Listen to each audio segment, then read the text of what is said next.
দীপু চন্দ্র দাস, যাকে জীবন্ত অবস্থায় পিটিয়ে আধমরা করে উলঙ্গ করে গাছে ঝুলিয়ে তারপরে আগুন দেওয়া হয়েছে। আমরা বিভিন্ন ভিডিওতে দেখতে পাচ্ছি যে জনতা সেই আগুন দেওয়া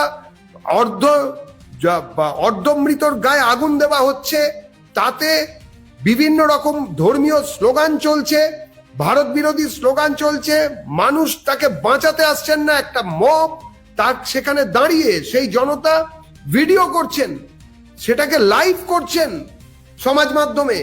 আর সেই হতভাগ্য বাংলাদেশি হিন্দু দীপু চন্দ্র দাসের দেহ ওখানে জ্বলছে, তাকে উলঙ্গ করে গলায় ফাঁসির দড়িতে ঝুলিয়ে গাছে ঝুলিয়ে তার গায়ে আগুন দেওয়া হচ্ছে দাগে। যেভাবে পূর্ব পাকিস্তান প্রথমে হয়েছিল, তারপরে যখন বাংলাদেশ তৈরি হয় পরিস্থিতির কোনো পরিবর্তন হয়নি। পশ্চিমবঙ্গের মতনই পূর্ববঙ্গে যারা হিন্দু আছেন তারা প্রতি মুহূর্তে প্রতি পলে তারা অত্যাচারিত হয়ে চলেছেন, তারা নিপীড়িত হচ্ছেন, তারা বহুলাংশে ভারতবর্ষে পালিয়ে এসেছেন বা আসছেন, আগামী দিনেও আসতে পারেন, এটা আমরা মনে করছি।